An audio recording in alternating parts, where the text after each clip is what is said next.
Hey, what's up, everybody? I just wanted to take a few minutes to talk about the death of George Floyd and the state of civil unrest that is unfolding throughout our country right now. Um, as some of you know, I'm running for Congress in District 3 of Minnesota, and my apartment, which is where I am right now, is 10 minutes from where Mr. Lloyd was killed. Um, I've spent a little bit of time, with protesters and kind of, experiencing, the sort of, um, social gathering that's been happening in my neck of the woods, and it's um, it's tough for me, to talk about because I rarely have a difficulty talking about anything.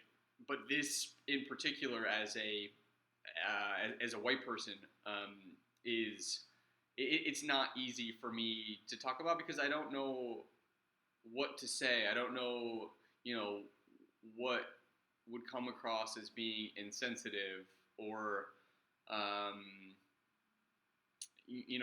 come across as like too preachy, right? Because it's like, yeah, I don't want to like deliver some, tagline, that doesn't come across as genuine. Like, I have no desire to score political points.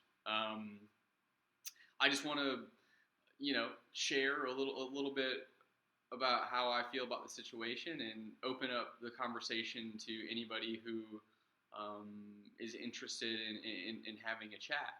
Um, you know, I still remember when I ran for Congress in 2018. I had no idea what I was doing, and to be blatantly honest with you, I'm just kind of flying the seat of my pants this time around too.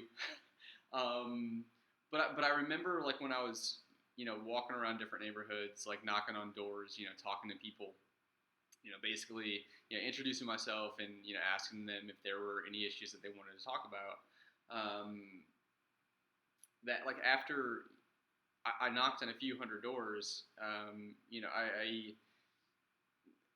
began to feel as if every time I knocked on a door, I made people feel uncomfortable because it's like, hey, like who is this random person knocking on my door? And I remember one day I had a couple unfriendly white people, greet me at the door. It's like, what are you doing here? It's like, no soliciting. Can't you read the sign? It's like, hey man, just trying to have a conversation. Like this is my only chance to win or to compete. And later on that day, I remember calling my mom and telling her I was like, there is no way um, anybody would open up their door to have a conversation with me if I was not white. Because like I was knocking on doors in Eden Prairie, Wayzata, Edina, nice suburbs of Minneapolis, basically where wealthy white people live.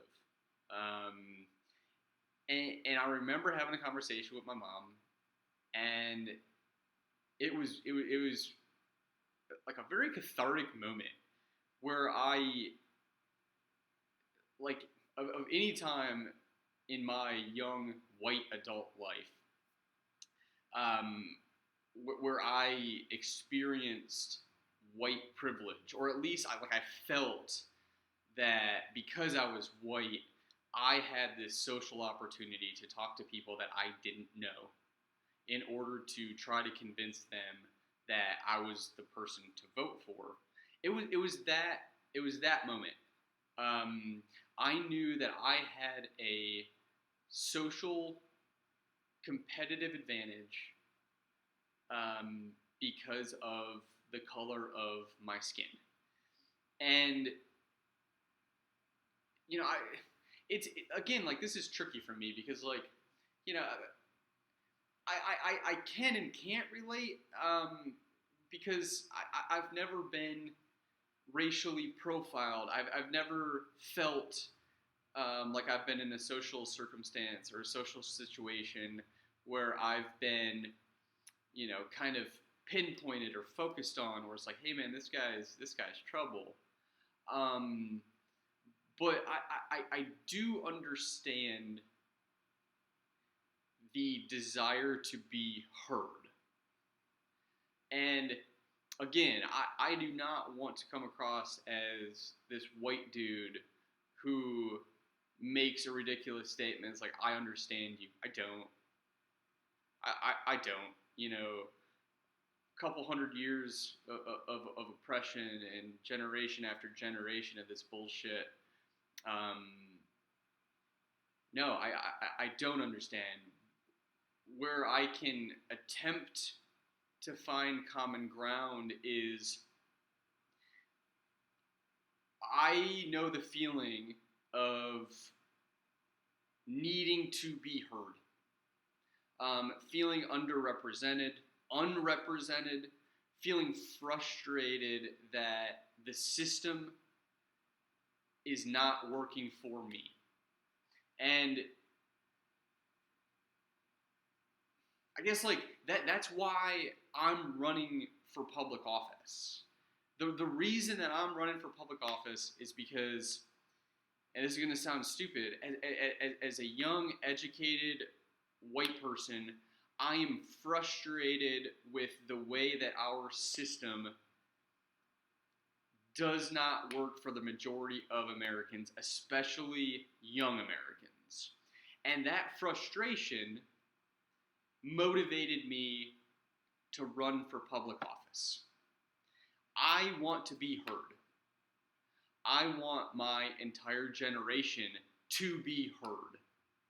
And I felt as though joining a campaign or volunteering was not enough for me to be satisfied, which is why I'm running. So I understand the protests. I understand standing up for your basic civil rights. I understand the desire to be heard. Because I feel that now. Like, the only way that we're going to make any sort of progress is if we stand up for ourselves. And I guess like I can't make any fake promises. What I can tell you is that I understand where you're coming from. I understand the pain and the frustration that you go through on a daily and weekly basis. And the best thing that I can do, the most that I can do is listen. And if we win, like I'm in it, man. Like I will represent you. You will never be silenced, ever. And that's the best that I can do. That's the best that I can do as a white guy. And I hope that like me being candid and not trying to score political points is well received, because like the level of humility I have, not only as a person but also as a candidate running for Congress,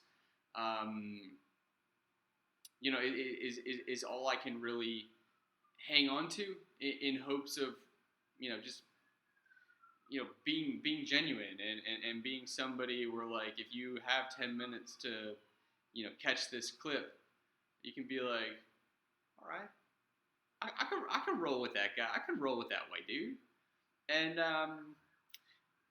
that's all I can really ask for, to be completely honest with you. I understand your frustration. I advise you to like keep being loud, fucking bold, and if you have something to say, don't let anybody silence you, because I sure as hell ain't gonna let anybody silence me. And that's the type of person I am. Like I'll ride with you. And I'd be stoked if you'd ride with me too. Cheers. Stay safe, everybody. Good night.